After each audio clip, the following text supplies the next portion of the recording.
মাকে আমি ভালোবাসি, বাবাকে আমি ভালোবাসি। বলেন মা বাবাকে ভালোবাসি সবচেয়ে বেশি। মাকে আমি ভালোবাসি, বাবাকে আমি ভালোবাসি। মা বাবাকে ভালোবাসি সবচেয়ে বেশি।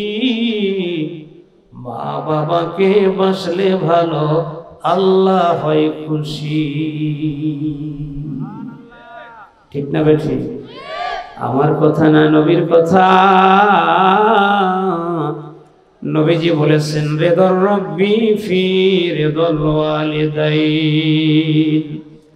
ওয়া সাখাতুর রব্বি ফি সাখাতিল ওয়ালিদাইন। মা বাবা যদি কোন সন্তানের উপরে সন্তুষ্ট থাকেন, খোদ আল্লাহ ওই সন্তানের উপরে সন্তুষ্ট হয়ে যান।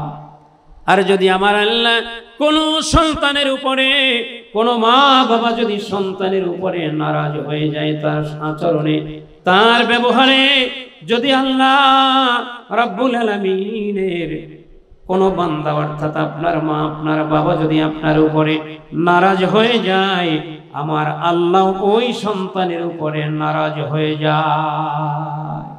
এই জন্য মা বাবাকে খুব বেশি পরিমাণে ভালোবাসতে হবে। কথা বলেন ঠিক কিনা? মা বাবাকে ভালোবাসবেন বেশি, নাকি নিজের স্ত্রী ছেলে মেয়ের প্রতি ভালোবাসা বেশি দেখাবেন? বলেন, সবাই তো বলেন না। মা বাবারে বলেন বলেন, বেশি ভালোবাসবেন কাকে? মা বাবাকে। লাভ বেশি না ক্ষতি? আল জান্নাতু তাহতা আকদামিল উম্মাহাত। মা এবং বাবা দুজনের পায়ের নিচে সন্তানের জন্য বেহেশত। এটা আমার নবীজি বলেছেন। সুবহানাল্লাহ বলেন। কি বলছেন? মায়ের পায়ের নিচে সন্তানের বেহেশত, বাবার পায়ের নিচে সন্তানের বেহেশত। সুবহানাল্লাহ বলেন।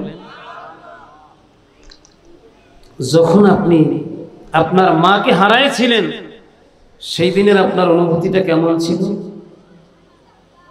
এই তো শেষ, আর কোনদিন মা দেখব?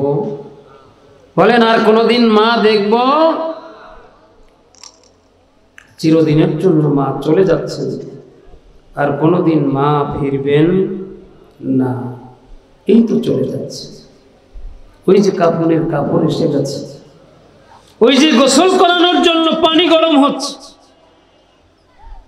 ওই যে গোসল করানোর জন্য জায়গাটায় চারদিকে পর্দা দেয়া হচ্ছে, বাবার লাশ ঘর থেকে নামানো হচ্ছে, ওই যে মায়ের লাশ ঘর থেকে নামিয়ে নেওয়া হচ্ছে, হাতে ধরে ধরে মায়ের লাশ, বাবার লাশ ওই কাফনের কাপড় পরিধানের জন্য ওই নির্ধারিত জায়গার মধ্যে গোসল দিতে নেওয়া হচ্ছে। কাফন বন্দী হয়ে মা চলে আসে। এইবার লাশ খাটে করে যখন নেওয়া হচ্ছে, পুরুষটা তো সাথে যায়, খাট ধরে, মেয়েরা থাকে ঘরে, তারা তো গোরস্থানের দিকে যায় না। ঈদগাহে জানাজার জন্য যখন নিয়ে যাওয়া হয়, তখন কিন্তু তিনি যায় না। তো মায়ের জন্য বাবার জন্য আপনার কি করণীয় আছে? আপনি যখন দেখবেন মহিলারা এটা খুব বেশি করে, আপসেট হয়ে যায়। বাড়ির থেকে যখন দেখে যে মায়ের কফিন কাঁধে তুলে নিয়েছে, তখন এদিক দিয়া, জানালা দিয়া, ডান দিক দিয়া, বাম দিক দিয়া আরেকটু বার দেখে। আবার যদি সন্তান এরকম হয়, রিকোয়েস্ট করে যে আর একবার আমাদেরকে একটু বাড়ির মধ্যে ঢুকায় শেষ দেখা দেখায় নেই। হয় না? বলেন বলেন, হয় না? জানাজার জন্য নিয়ে যাচ্ছে, কিন্তু বলে আর একটু আমাদেরকে দেখাও, শেষ দেখাটা আমরা দেখে রাখি। এটা দেখানোর জন্য বারবার অনুরোধ করে। কথা বলেন ঠিক কি? আর কাঁদে কাঁদে আর বলে, এমনি ভাবে কান্দাকাটি করে, এমনি ভাবে সন্তানরা কান্নাকাটি করে আর বলে, ও গ্রামের লোকেরা তোমরা কোথায় যাও? তোমরা আমার মা বাবাকে চিরদিনের জন্য নিয়ে যাচ্ছ, আমাদেরকে একটু দেখায় না শেষবারের মতো। আমি আমার মাকে একটু দেখি, বাবাকে একটু দেখি, আমার মাকে আমাকে শেষবারের মতো দেখায় নাও, বাবাকে শেষবারের মতো একটু দেখায় নাও। আর কোনদিন আমি আমার মাকে দেখতে পারবো না, বাবাকে দেখতে পারবো না। আমার ভাইয়েরা বাবারা,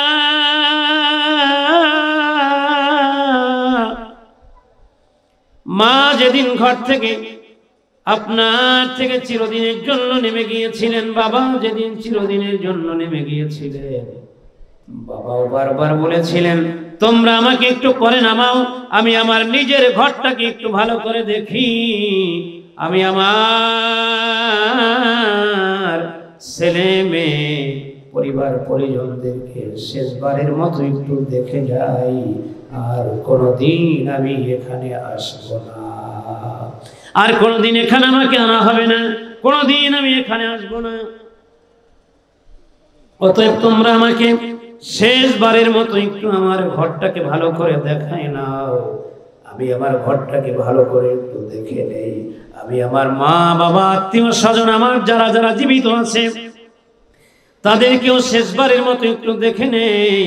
তোমরা আমাকে শেষবারের মতো বিদায় দিচ্ছ, আমি চলে গেলে কোনদিন আরে ঘরেও আমি ফিরবো না, এই জায়গায় আসবো না। অতএব আমি একটু দেখি, তোমরা আমাকে দেখাও, যাতে করে আমি শেষবারের মতো এখান থেকে যাওয়ার আগে সবাইকে একটু দেখে যেতে পারি। এজন্য তিনি বারবার এভাবে আকুতি মিনতি করতে থাকেন। তো তার আকুতি মিনতি রক্ষা করে কিছু সময় যদিও আপনি বিলম্ব করেন, তিনিও তার মনের কথাগুলো যে বলেন এগুলো আপনিও শুনেন না, আমিও শুনি না। কথা বলেন ঠিক কিনা? মুআজ্জাজ হাজিরিন, অতএব মা বাবার জন্য আমরাও সার্বক্ষণিক দোয়া করব। কথা বলেন ঠিক না ঠিক? মায়ের জন্য দোয়া করবেন, বাবার জন্য দোয়া করবেন। এই সুন্দর এরকম আয়োজন করে মায়ের জন্য দোয়া করা সন্তানের দায়িত্ব, আমাদের দায়িত্ব। রাসূল পাক সাল্লাল্লাহু আলাইহি ওয়াসাল্লামের কাছে প্রশ্ন করা হয়েছিল, ইয়া রাসূলুল্লাহ, আমি কার খেদমত করব? সবচেয়ে বেশি আমার কাছে সৌহার্দ্যপূর্ণ সৌজন্যমূলক আচরণ কে পাবে? মা আহাক্কুন নাসি বিহুসনিস সুহবা, হুজুর আমি কার খেদমত করব? কে আমার কাছে সবচেয়ে ভালো ব্যবহার পাওয়ার উপযুক্ত? হুজুর বললেন, ক্বালা উম্মুক, তোমার মা। সুবহানাল্লাহ বলেন।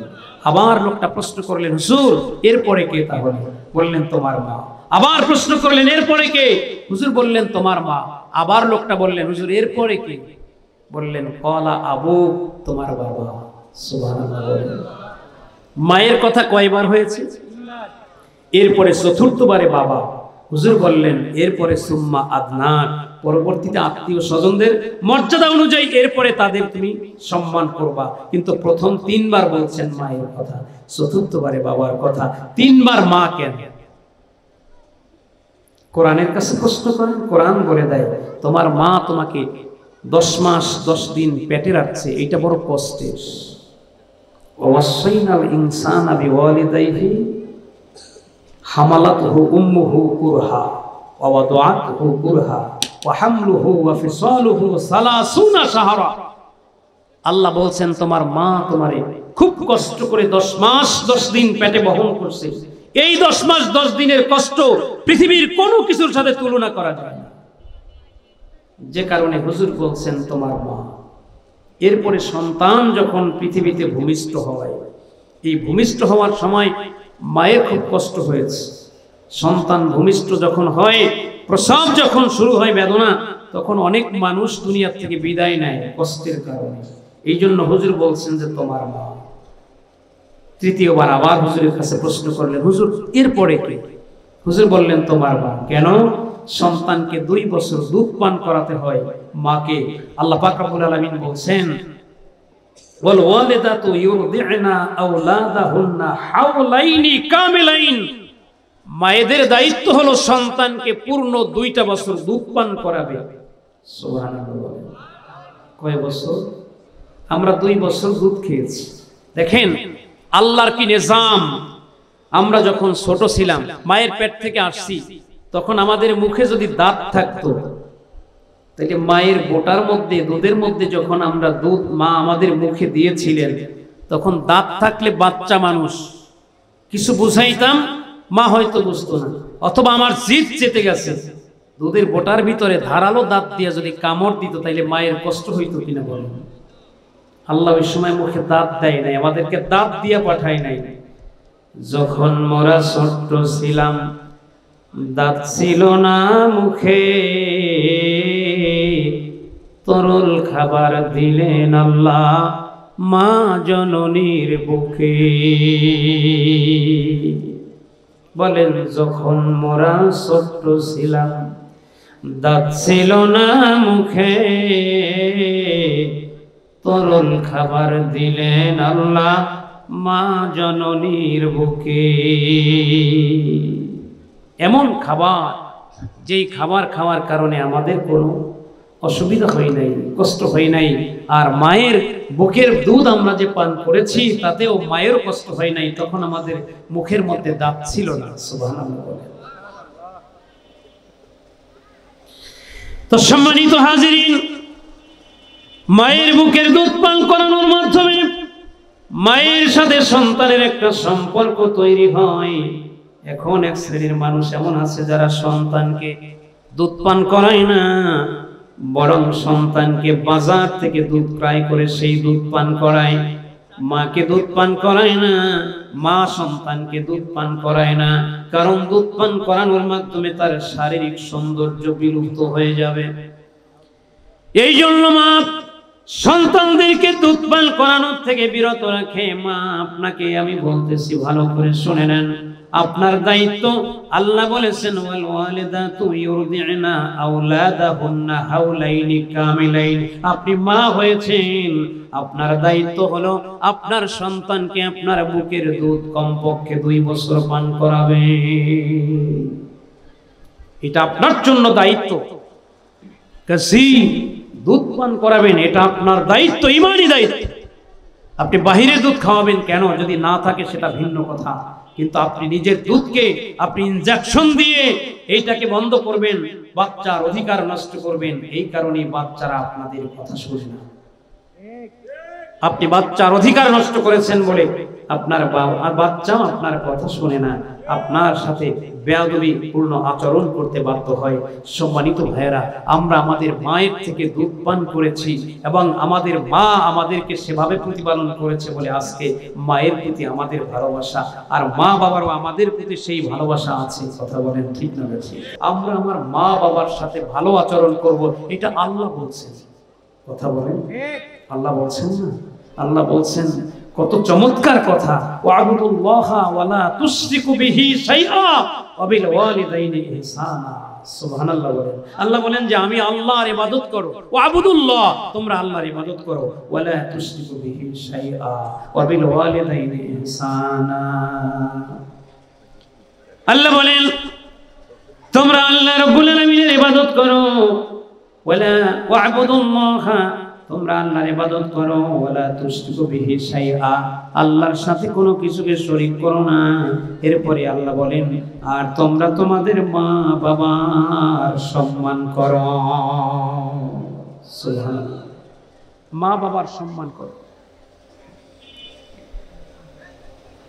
আমার ভাইয়েরা, নবীজি বলেছেন কোন সন্তান যদি তার মা বাবার সাথে ভালো ব্যবহার করে, আমার আল্লাহ রাব্বুল আলামিন তাকে জান্নাত দিবেন, এটার নিশ্চয়তা রয়েছে। আল জান্নাতু তাহতা আকদামিল উম্মাহাত, সন্তানের বেহেশত হলো মা বাবার আনুগত্যের মাধ্যমে, মা বাবার পায়ের নিচে। শুধু তাই না, নবী আমার বলেছেন রিদা রাব্বি ফি রিদাল ওয়ালিদাইন ওয়া সাখাতুর রাব্বি ফি সাখাতিল ওয়ালিদাইন। সন্তানের উপরে মা বাবা যদি খুশি থাকে, সন্তুষ্ট থাকে, আল্লাহ ওই সন্তানের উপরে সন্তুষ্ট হয়ে যান। আর যদি কোনো সন্তানের উপরে মা বাবা গোসা হয়ে যায়, নারাজ হয়ে যায়, আমার আল্লাহ রাব্বুল আলামিন ওই সন্তানের উপরে নারাজ হয়ে যায়। অর্থাৎ মা সন্তুষ্ট তো আল্লাহ সন্তুষ্ট, বাবা সন্তুষ্ট তো আল্লাহ সন্তুষ্ট। বাবা বেজার তো মা, বাবা বেজার তো আল্লাহ বেজার। আমার ভাইয়েরা, হাদিসের এই আলোচনার শেষ অংশ, যদি মা কোনো সন্তানের উপরে নারাজ হয়ে যায়, বেজার হয়ে যায়, আল্লাহ যে এই সন্তানের উপরে নারাজ হয়ে যায়, এর একটা বাস্তব ঘটনা বলে আমার আলোচনা শেষ করব। মা বোনরা যারা আছেন, আপনারা যারা নিজের মাকে হারিয়েছেন, বাবাকে হারিয়েছেন, ভালো করে এই কথাটা, শেষ কথাটা শুনুন। মদিনা শরীফে আমার নবীজি জান্নাতুল বাকি গোরস্থান জিয়ারত করতে গিয়েছেন। জান্নাতুল বাকিতে নবীজি জিয়ারত করতে গিয়ে নবীজি লক্ষ্য করলেন জান্নাতুল বাকি অর্থাৎ বিশ্বের সর্বশ্রেষ্ঠ মর্যাদাবান মাকবারা, যেটা যেখানে কিয়ামতের ময়দানে সর্বপ্রথম নবীজির সুপারিশ পতিত হবে, যেখানের মানুষের কবর আযাব আল্লাহ মাফ করেছেন, ওই জান্নাতুল বাকির মধ্যে একজন কবরবাসীর কবরে ভীষণ আযাব হচ্ছে। আল্লাহু আকবার। নবীজি দেখেন জান্নাতুল বাকির মতো জায়গায় একজন কবরবাসীর কবরে আযাব। নবী আমার সঙ্গে সঙ্গে আল্লাহর কাছে দুটো হাত তুলে ফরিয়াদ শুরু করলেন, ও আল্লাহ, এই কবরটার মধ্যে আযাব হচ্ছে, আপনি মাফ করে দেন। সুবহানাল্লাহ বলেন। এ যুবক ভাইরা, এ মা বোনরা, ভালো করে একটু বসেন। আমার নবীজি উম্মতের জন্য কেমন পাগল করা ছিলেন, উম্মতের কতটা দরদ হৃদয়ে লালন করতেন। নবী আমার আল্লাহর কাছে আযাব দেখার সঙ্গে সঙ্গে দুটো হাত বাড়িয়েছে, ও দয়াময় মালিক, আল্লাহ আপনি এই কবর আযাব মাফ করে দেন, কবরবাসীকে ক্ষমা করে দেন। আল্লাহ রাব্বুল আলামিনের হাবিব দেখলেন দোয়া কবুল হয় না। আবার নবীজি একবার, দুইবার, তিনবার দোয়া করলেন, দোয়া কবুল হয় না। তৃতীয়বার দোয়ার পরে যখন নবীজির দোয়া কবুল হলো না, হাদিসের মধ্যে এসেছে আমার নবীজির নুরানি, নবীজির দেহ মোবারক নবীজি কবরের মাটির উপরে রাখা, অর্থাৎ নিজে কবরের উপরে দুটো হাত প্রসার করে নিজের বুক মোবারক কবরে রাখা, এরপরে আল্লাহর কাছে কবরের মাটি ধইরা ডাক দিয়া বলতেছেন, আল্লাহ, আমি আপনার বন্ধু, আমি আপনার দোস্ত, আমাকে আপনি বলেছেন আপনি কিয়ামতের ময়দানে আমারে এত দিবেন যাতে আমি খুশি হয়ে যাব। ওয়ালা সাউফা ইউতিকা রাব্বুকা ফাতারদা। ওগো মালিক, আমারে হাসরের ময়দানে আপনি বলেছেন আপনার দুনিয়ার জীবনের চেয়ে হাসরের দিন উত্তম। সেই হাসরের দিনে আমার এই উম্মতের আমি কি অবস্থা করব? কেমনে আমার এই উম্মতের জন্য আমি সুপারিশ করব? আমার এই উম্মতকে আমি দুনিয়ায় দেখা নবী হইয়া কেমনে আযাব সহ্য করব? আমি রাসূল কবরের মাটির উপরে নিজের বুকটা মিলাই দিলাম, আল্লাহ কবর আযাব আপনি মাফ কইরা দাও। কবরের ভিতর থেকে কোনো আওয়াজ আসে না, নবীর কাছে আল্লাহ কোনো মেসেজ দিচ্ছেন না। নবীজির আরাধনা দেখা নবীজির চোখের পানি পইরা কবরের মাটি ভিজে যাচ্ছে, আযাব বন্ধ হচ্ছে না। তৎক্ষণাৎ ইলহাম হয়ে গেল, আল্লাহর পক্ষ থেকে ডাইরেক্ট আওয়াজ আসলো, বন্ধু গো, আপনারে আমি কষ্ট দেয়া পছন্দ করি না, কষ্ট দেও না। আপনি দোয়া করলে আমি আল্লাহ একবারের দোয়াও ফেরত দেই নাই। শুধু তাই না বন্ধু গো, আপনার দোয়ার জন্য হাত উত্তোলন করা লাগে না, মনে মনে কামনা করলেও আমি আল্লাহ আপনার দোয়া কবুল করে নেই। আপনি কিবলা পরিবর্তনের জন্য আপনি যুলকিবলাতাইন মসজিদের মধ্যে বৈশা আপনি আমার কাছে হাত তুলেন নাই, শুধু মনে মনে বলছিলেন, আল্লাহ আমার কিবলা আমার বাইতুল মুকাদ্দাসের দিক থেকে বাইতুল্লাহ শরীফের দিকে আমারে ঘুরায় দেন। আমি আপনার মনের কাকুতি সইনা বইসা আমি আপনার কিবলা নামাজের মধ্যে ঘুরাই দিয়েছিলাম। আমার সেই বন্ধু আজকে আপনি নিজে কবরের মাটি ধইরা কান্দেন, তারপর দোয়া কবুল করি না। পিছনে একটা কারণ আছে, করছে। কি কারণ? আল্লাহ রাব্বুল আলামিনের পক্ষ থেকে এমন আওয়াজ আসলে আল্লাহর হাবিব আমার জানতে চান, আল্লাহ এমন কি কারণ আমার দোয়া কবুল করবেন না, এর কারণটা জানতে চাই। আল্লাহ জানাই দিলেন, বন্ধু গো, এই কবরে যেই ছেলেটাকে আপনি দেখতেছেন ওর মায়ের সাথেও বেয়াদবি করেছে। মায়ের সাথে বেয়াদবি করার কারণে ওর মা ওর জন্য বদদোয়া করেছে। আর মায়ের চোখের পানি আমি আল্লাহ মঞ্জুর করেছি, যেই কারণে কবরে এত ভীষণ আযাব। ও আমার নবী গো, ওর মা এমন ভাবে আমার কাছে ওর জন্য বদদোয়া করেছিল, আমি আল্লাহ ওই বদদোয়া কবুল করেছি। এখন ওই মায়ের মনে সেই বদদোয়ার পরে আমি যদি ওর কবর আযাব মাফ করে দেই তাহলে সে কষ্ট পাবে, আমি চাই না ওর মা কষ্ট পাক। তবে নবী গো, এই ছেলেটার মা এখনো জীবিত আছে, যদি আপনার মাধ্যমে ওর মায়ের পক্ষ থেকে ক্ষমা না হয় তাহলে আপনার দোয়া আমি আল্লাহ মঞ্জুর করে নিব। নবী আমার সাহাবায়ে কেরামদেরকে ডাক দিয়া বললেন, সাহাবীরা, জান্নাতুল বাকিতে খুব বেশি মানুষের সমাধি না, অল্প কিছু মানুষেরই তো সমাধি এখন পর্যন্ত হয়েছে। প্রত্যেক কবরে এক একজন করে উত্তরসূরি আত্মীয় স্বজনদেরকে দাওয়াত দাও, তারা যেন ওই কবরের সামনে এসে দাঁড়ায় যায়। নবীজি এই কৌশল কেন করলেন সাহাবীরা কেউ বুঝতে পারে নাই। নবীজি এমন কৌশলপূর্ণ ঘোষণা দেওয়ার পরে যতটা গোরস্থান ছিল, কবর ছিল, প্রত্যেক কবরের সামনে এক একজন উত্তরসূরি আত্মীয় এসে হাজির হয়েছে। কিন্তু যেই কবরে আযাব, এই কবরওয়ালার কোনো আত্মীয় স্বজন আসে নাই। নবী আমার মুখটা মলিন করলেন, বললেন, ও আমার সাহাবীরা, আমি আজকে তোমাদের সামনে যে জন্য ঘোষণাটা দিলাম লাভ হলো না। বলে, কি হয়েছে হুজুর? বললেন, এই কবরটার জন্য আমি এই ঘোষণাটা দিয়েছিলাম। এই কবরওয়ালার কি কোনো কেউ নাই? একজন সাহাবী চিনতেন, জানতেন, বললেন, হুজুর আছে, এই লোকের মা আছে, একটা যুবক মানুষ অল্প বয়সে মারা গেছে, তার মা জীবিত আছে। নবী আমার বললেন, তার মায়ের কাছে গিয়ে আমি রাসূলের সালাম জানাবো। সুবহানাল্লাহ।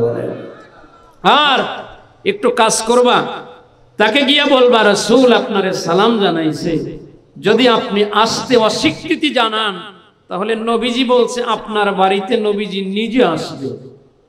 সুবহানাল্লাহ। কেমন উম্মতের দরদি! আজকে আমরা সেই নবীজির চিনি নাই, নবী সম্বন্ধে আজে বাজে কথা বলে, এক শ্রেণীর মানুষ নবীকে গুনাহগার বলে। এক বদমাইশ কয়েকদিন আগে দেখলাম, গতকালকে একটা ভিডিও দেখলাম, নবী জীবনে 6 জায়গায় ভুল করছে। কয়েকদিন আগে তো প্রোডাকশন দিছে আলহাজ আবু জাহেল, আলহাজ আবু লাহাব, এখন আবার কয় নবী নাকি 6 জায়গায় ভুল করছে। আমরা ভুলের ঊর্ধ্বে না, নবী তো ভুলের ঊর্ধ্বে ছিলেন না, নবী 6 জায়গায় ভুল করছে। কি ক্রেডিট! আমাদের চেয়ে নবী বড় না, এটা বুঝাইতে চায় ওরা। নবী তো 6 জায়গায় ভুল করছে, নবী জীবনে ভুল করে নাই। নবীজির জীবনে কোনো ভুল ছিল? বলেন, ভুল ছিল? সেই নবী কবরের কাছে গিয়া এই কৌশল করতেছেন। সাহাবীদেরকে বললেন, সাহাবীরা যাও, গিয়া তার মারে আমার সালাম দাও। মাকে গিয়ে বলো, রাসূল বলছেন যদি আপনি না যান হুজুর নিজে আপনার বাড়িতে আসবেন। সুবহানাল্লাহ। কষ্ট হচ্ছে আপনাদের? হুজুর বললেন, আমি যাব। তাহলে মহিলার বাড়িতে সাহাবীরা 2-3 জন চলে গেছেন, গিয়ে বলছেন, আপনার কাছে রাসূল সাল্লাল্লাহু আলাইহি ওয়াসাল্লামের একটা পয়গাম নিয়ে আসছি। কি পয়গাম? হুজুর বলছেন আপনাকে যেতে জান্নাতুল বাকিতে আপনার কেউ আছে? আমার ছেলে আছে। তো ভালো কথা, হুজুর বলছেন আপনাকে যাইতে। বললেন, কেন? ঘটনা কিছুটা তারা তো আর জানে না, বলছেন আমরা জানি না হুজুর আপনারে সালাম জানাইছে। হুজুর বলছে যদি আপনি না যান তাইলে হুজুর নিজে আপনার বাড়িতে আসবেন। সুবহানাল্লাহ বলেন। খুশি মহিলা, হুজুর আসবেন। পরক্ষণে মহিলা চিন্তা করতেছেন নবী তো আমার মতো না, নবী কি আমার মতো না, তিনি নবী আর আমি তার উম্মত, অনেক ব্যবধান।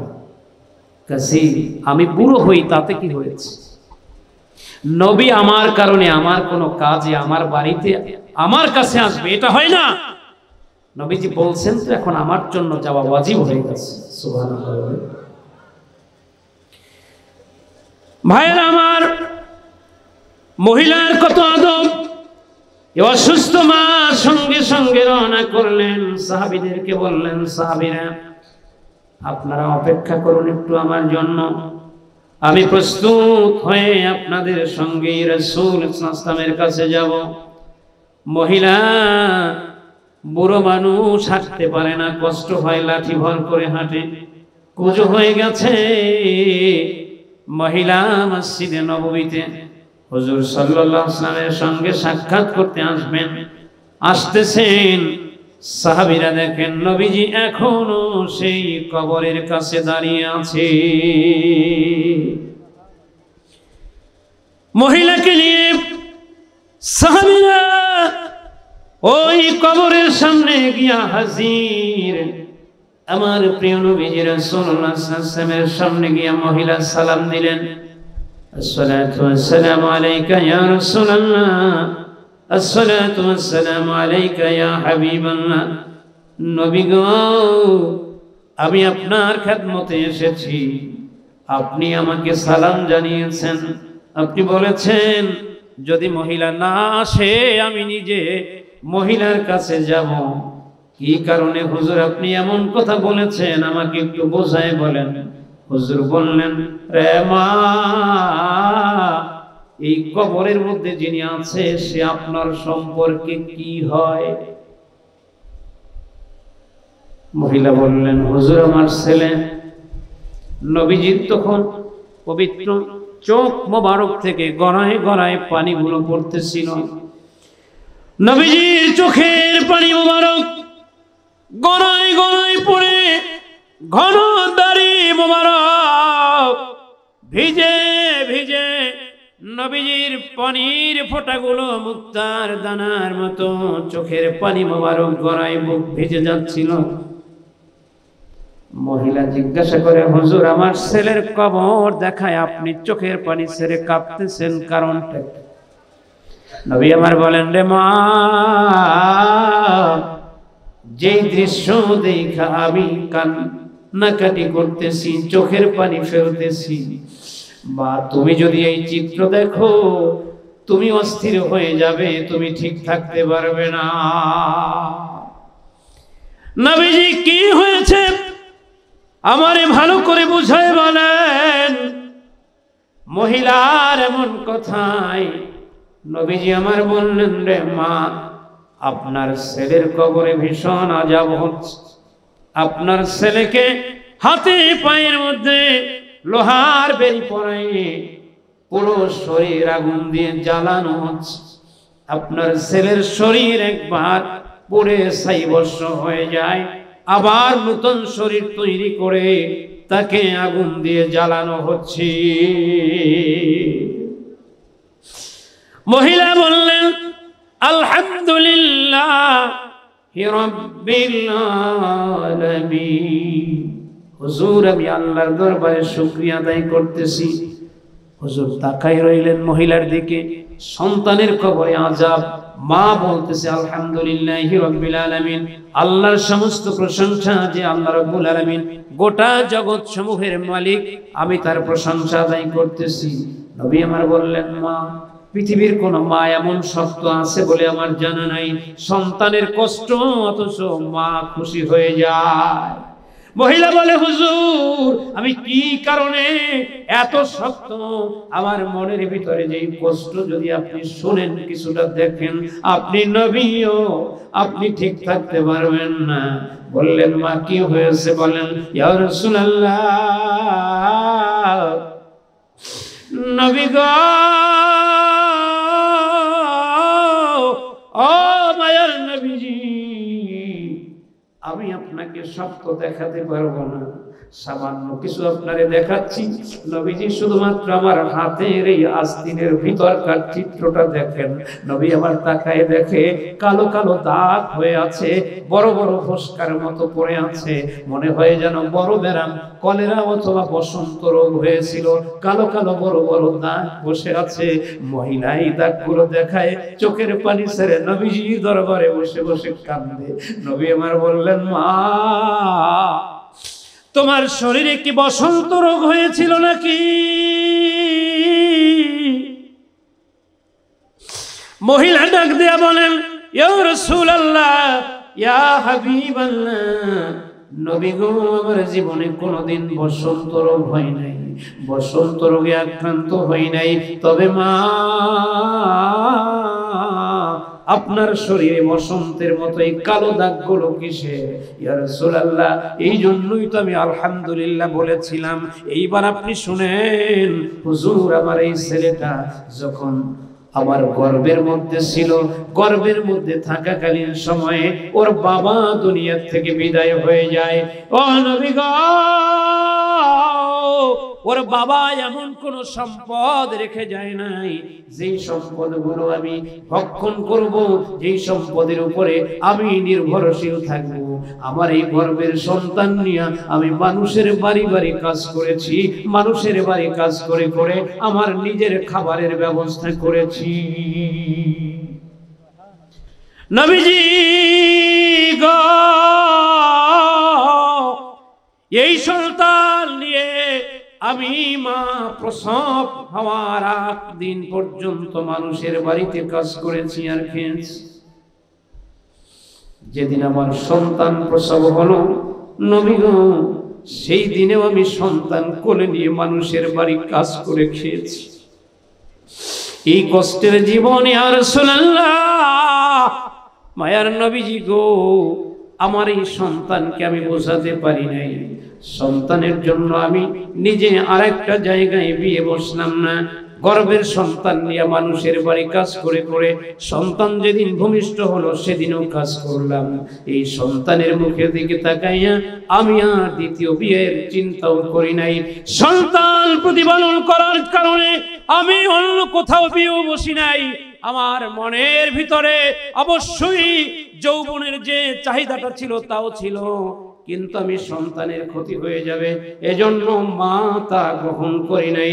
সেই চাহিদাকে আমি সব কিছু বরবাদ করে দিয়া সন্তানের মুখের দিকে তাকাইয়া, নবী গো, আমি এই সন্তান প্রতিপালনের সিদ্ধান্ত নিলাম।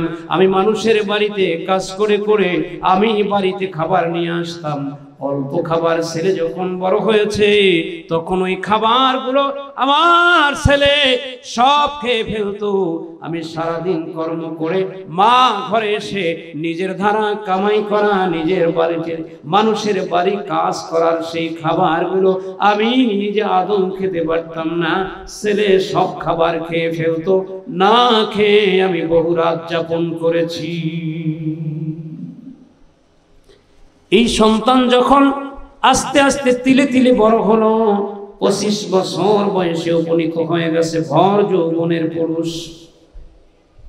পার্শ্ববর্তী মহিলারা এসে বলল, কষ্ট আর কত করবা, ছেলে তো এখন বড়, বিয়ে করাও, একজন যুবতী মেয়ের ঘরে আনো, তোমার আর কষ্ট করতে হবে না, ছেলে উপার্জন করবে, বৌমা রাইদা দিবে, তুমি রান্না করা ভাত খাইবা, তাইলে এখন আর তোমার কষ্ট করার কি দরকার। হুজুর, মানুষের পরামর্শে আমি ছেলেটারে বিয়ে করাইলাম।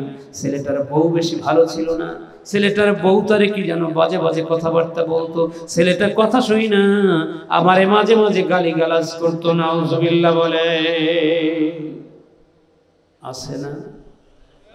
বলেন আছে না? বিয়ে করলেই সারছে, বউর কথা এখন আর মায়ের ভালো লাগে না। বাবারে ভালো লাগে না, কয় বুড়ি। কি কয়? এই বুড়ি। মা হয়ে গেছে বুড়ি আর বাবা হয়ে গেছে বুড়া। মহিলায় বলে, ইয়া রাসূলুল্লাহ, আমি আমার ছেলেটারে বললাম, বাবারে শোন, তুই ছিলি আমার গর্বে, তোর গর্বে রেখে আমি বহু কষ্ট করছি, আজকে তুই আমার এত কষ্ট দাও। এই কথাগুলো মা বলে আর চোখের পানি ছেড়ে কান্দে। তারপরও তার কাছে মায়ের কথা ভালো লাগে না? ভালো লাগে না। সে মাকে আজে বাজে কথাবার্তা বলল, নিজের কাজে চলে যায়। আবার বাড়িতে যখন আসে, কানের মধ্যে কিছু ছাড়ে, অ্যান্টিবায়োটিকের একটা অ্যাকশন আছে না, এইসব মার উপরে ছাড়ে। একদিন, 2 দিন, 3 দিন, মা একদিন বলতেছে, হুজুর আমি আমার ছেলেটারে নিয়ে বসাইয়া আর বৌমারও ডাকতেছি, আসুন বসো। রাসূল কি বলছে জানো? রাসূল বলছে, কোন সন্তান যদি তার মায়ের দিকে নেক নজরে তাকায়, তাইলে প্রত্যেক নজরে একটা করে কবুল হজের সওয়াব হয়। নবীজি বলছেন, মায়ের পায়ের নিচে সন্তানের জান্নাত। মা যদি খুশি হয়, আল্লাহ সন্তানের উপরে খুশি হয়। হুজুর আমি এই কথাগুলো বলা শুরু করছি, ছেলের কাছেও ভালো লাগে নাই, ছেলে গদগদ করে ঘর থেকে বের হয়ে গেছে। আর বৌমা তো আগ থেকেই আমাকে দেখতেই পারতো না। যেই ছেলে বাড়ির থেকে চলে গেছে, বৌমা ঘরে একটা ঝাড়ু ছিল, এই ঝাড়ু দিয়া আমার ইচ্ছা মতো মারছে। নাউজুবিল্লাহ, আমার ইচ্ছা মতো মারছে। এরপরে দেখি তার প্ল্যান প্রোগ্রাম যা, সে আমার একদম খতম করিয়ে ফেলবে, মেরে ফেলবে। আমি বুঝতে পেরে ঘর থেকে নাইমা দৌড়।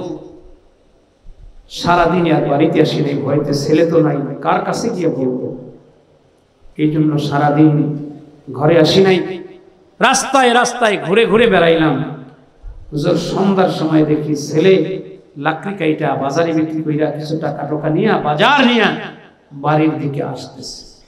আমি মনে মনে চিন্তা করলাম, আমার ছেলের কাছে গিয়ে যদি আমি আজকের দিনের সব ঘটনাটা বলি, মা হিসেবে আমার প্রতি তার আজকে হয়তো বা একটা শ্রদ্ধা বেড়ে যাবে।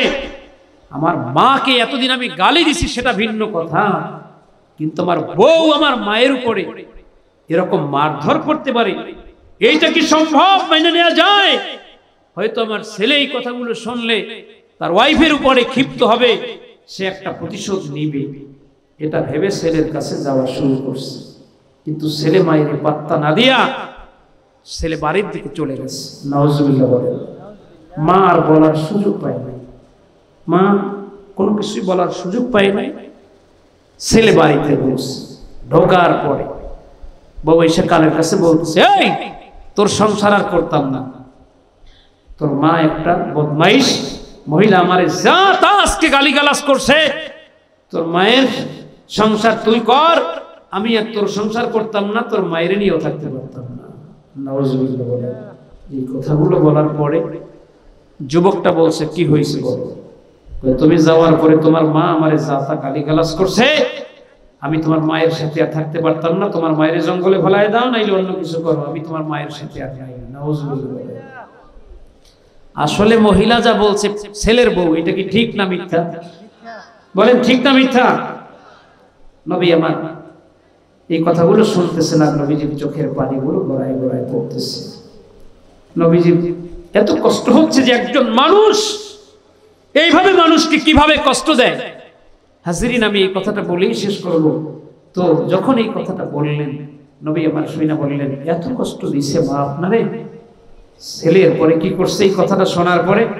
হুজুর আমি দেখলাম যে একটা হাতে লাঠি নিয়ে আমার ছেলে দৌড়ায় আসতেছে। তখন আমি মনে করছি বাড়িতে যাওয়ার পরে ছেলের বউ হয়তো কিছু বলছে, যে তোমার মা ঘর থেকে নেমে গেছে সকালে আর আসে নাই, আমি সারাদিন রাস্তায় রাস্তায় ঘুরছি না খেয়ে, হয়তো ছেলেটা এই কারণে আমার বাড়িতে মনে হয় নিতে আসতেছে। এই কথাটা মা মনে মনে চিন্তা করতেছে, আমারে মনে হয় নিতে আসতেছে, সালাম জানায় নিবে বাড়িতে খাবার খাওয়ানোর জন্য। মায়ের ধারণা এটা। হুজুর আমি এই ধারণা করে আমি ছেলের দিকে নিজেই আগাতে শুরু করলাম, কিন্তু আমার ধারণার বিপরীত কর্মকাণ্ড শুরু হলো। ছেলেটা কাছে আইসা যখন দাঁড়ায়ছে, আমি তখন এই কথাগুলো বলতে শুরু করছি, বাবা শোন, তুই আমার গর্বে ছিলি, তখন তোর বাবা মারা গেছে, ইতিহাস যা, এরপরে কিভাবে প্রতিপালন করছে সব কথা বলা শুরু করলো। সন্তান কথাগুলো শুনতে নারাজ, শুনলো না। হুজুর আমার এই লাঠি দিয়া একের পর এক আঘাত শুরু করে দিল। নাউজুবিল্লাহ। ইয়া রাসূলুল্লাহ, ইয়া হাবিবাল্লাহ সাল্লাল্লাহু আলাইহি ওয়াসাল্লাম, নবী গো, আমি আপনাকে আমার শরীরের পুরো দাগগুলো দেখাতে পারবো না, তবে নবীজি গো আপনি একটু শুধু দেখেন, আমি আমার হাতের কাপড়টা জাগালাম, আপনি একটু নজর করে দেখেন, এই যে দাগগুলো দেখেন, এর প্রতিটি দাগ আমার ছেলের হাতের লাঠি ধারা। এত বেশি রক্ত খরিত হয়েছিল, রক্তক্ষরণ হয়ে সেই ফাটা জায়গাগুলো কোনো চিকিৎসা করানো সম্ভব ছিল না। সেই জায়গাগুলো পচে পচে গোস্ত পড়ে গিয়ে হুজুর এইভাবে এক একটা দাগে পরিণত হয়ে গেছে। গোস্ত পড়ে গেছে, জায়গায় কোথাও গোস্ত নাই, আবার কোথাও একটু গোস্ত আছে। এই দাগগুলো আমার ছেলের হাতের লাঠির আঘাতে হয়েছে। নবী আমার বললেন, মা যা বললেন, পৃথিবীর কোন সন্তান এত বড় যে নিষ্ঠুর হতে পারে তার মা বাবার ক্ষেত্রে, এটা আমি মা আজ আপনার মুখেই শুনলাম। এরকম কোন ঘটনা ইতিপূর্বে আমি আর শুনি নাই। তবু মা, আমি রাসূল চাই না আমার একজন উম্মত জাহান্নামে যাক। মা, তুমি কি চাও তোমার সেই ছেলেকে আল্লাহ আগুনের মধ্যে জ্বালায় নিশ্চিহ্ন করুক? তোমার সেই ছেলেকে আল্লাহ কিয়ামত পর্যন্ত আগুনে জ্বালাবে, এটা কি তুমি চাও নাকি?